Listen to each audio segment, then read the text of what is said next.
బోరబండ బోరబండ ప్రాంతానికి బోరబండ ప్రజలకు కొండంత ధైర్యం ఇవ్వడానికి కొండంత నమ్మకం కల్పించడానికి మన ప్రాంతానికి వచ్చినటువంటి మనందరి ప్రియతమ నాయకులు మన ముఖ్యమంత్రి రేవంత్ అన్న గారికి మా బోరబండ ప్రాంత ప్రజల తరఫున స్వాగతం పలుకుతూ ఇక్కడ ఉన్నటువంటి మహేష్ అన్న గారికి అజరుద్దీన్ గారికి మా అన్న అనిల్ యాదవ్ గారికి ఎమ్మెల్యేలకు చైర్మన్స్కి ఈ ప్రాంతంలో పార్టీని బలపరచడానికి నిరంతరం కృషి చేస్తున్నటువంటి మంత్రులకు ఇక్కడికి విచ్చేసినటువంటి నా యువ సోదరులకు మహిళలకు పెద్దలకు తాండా ప్రజలకు మా సోదరుడు బాబా ఫసీద్దీన్ గారికి శోభారాణి అక్కకి వేదిక మీద ఉన్నటువంటి అందరు పెద్దలకు అలానే తెలంగాణ ఉద్యమకారులు ఈరోజు కాంగ్రెస్ పార్టీకి మద్దతు పలకడానికి వచ్చినటువంటి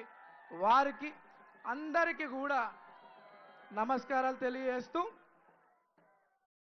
గతంలో ఈరోజు మీ ముందుండి మాట్లాడుతున్నానంటే ఒక అభ్యర్థిగా మీ ముందుండి మాట్లాడుతున్నానంటే ఇదంతా కూడా పెద్దలు కాంగ్రెస్ పార్టీ పెద్దలు ఏఐసిసి పెద్దలైనటువంటి సోనియా మేడం గారు రాహుల్ గాంధీ గారు మల్లికార్జున్ ఖార్గే గారు కేసీ వేణుగోపాల్ గారు వారితో పాటు నా మీద ఈ ప్రజలకి అండగా ఉంటానని వీరి సమస్యలు పరిష్కరిస్తానని ఎంతో నమ్మకంతో నాకు ఈ అవకాశం కల్పించినటువంటి పెద్దలు ముఖ్యమంత్రి రేవంత్ అన్న గారికి పిసిసి అధ్యక్షులు మహేష్ అన్న గారికి ఇన్ఛార్జ్ మేడం నటరాజన్ గారికి విశ్వనాథం గారికి ఎంటైర్ క్యాబినెట్ పెద్దలందరూ కూడా పాదాభి నమస్కారాలు తెలియజేస్తూ మరి పెద్దలు నా మీద పెట్టుకున్నటువంటి నమ్మకాన్ని మీలో ఉంటూ కష్టపడి పనిచేస్తూ వాళ్ళ నమ్మకాన్ని వాళ్ళ గౌరవాన్ని నిలబెడతానని చెప్పి సందర్భంగా తెలియజేస్తూ గతంలో 3 సార్లు మీరు ఈ ప్రాంతం నుండి బీఆర్ఎస్ పార్టీకి అవకాశం కల్పించినారు.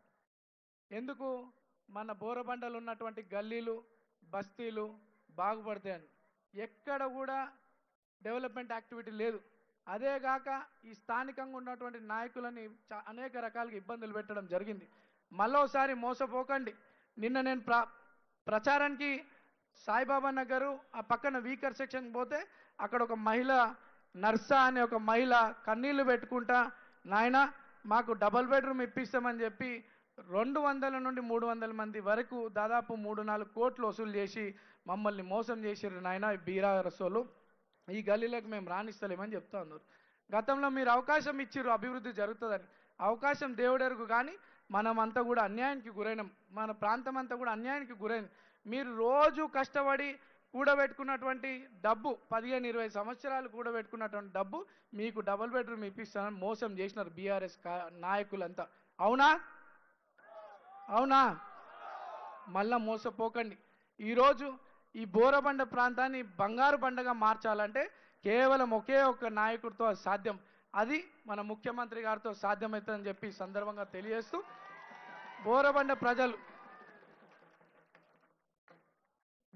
మీలో ఒకడినటువంటి నాకు మీ కళ్ళ ముందు పెరిగినోడిని మీ బస్తీ వాసుని 2 సార్లు మీ ముందు పోటీకి వచ్చిన అవకాశాలు వచ్చినా రాకపోయినా మీకోసం నేను పబ్లిక్లోనే ఉన్నా. నాతో అయినంత సాయం చేసుకుంటూ తిరుగుతూ ఉన్నా. ఈరోజు పెద్దల ఆశీర్వాదంతో ఒక అవకాశం వచ్చింది. ఈ అవకాశం నా ఎలక్షన్ అనుకో, మీ తమ్ముడు ఎలక్షను, మీ అన్న ఎలక్షను, మీ కొడుకు ఎలక్షన్ అనుకోండి. ఎలక్షన్ అంటే మన అందరి జీవితంతో ముడిపడినటువంటి విషయం, మన ప్రాంత అభివృద్ధితో ముడిపడినటువంటి విషయం, మన పిల్లల భవిష్యత్తుతో ముడిపడినటువంటి విషయం. ఈరోజు గల్లీలలో తిరుగుతున్నారంట 1000 ఇస్తాం 2000 ఇస్తామని. మీరు ఒక్కరోజు కష్టంతో సంపాదించుకునేది. మీరు మోసపోకండి. పిల్లల భవిష్యత్తుకు ఓటేయండి, అభివృద్ధికి ఓటేయండి. అభివృద్ధి జరగాలంటే ఈరోజు రేవంత్ అన్న ప్రజాపాలన పైన ఎంతో నమ్మకం కలుగుతూ ఉంది. నేను గల్లీలలో బస్తీలలో పోతుంటే మాకు తెల్ల కార్డులు ఇచ్చినారన్న, సన్న బియ్యం వస్తున్నాయన్న, సాయిబాబా నగరు, స్వరాజ్ నగరు, బంజారా నగర్కి పాదయాత్ర డోర్ టు డోర్ పోయినప్పుడు ఆ ప్రాంతంలో బీఆర్ఎస్కి పనిచేసినటువంటి నాయకులు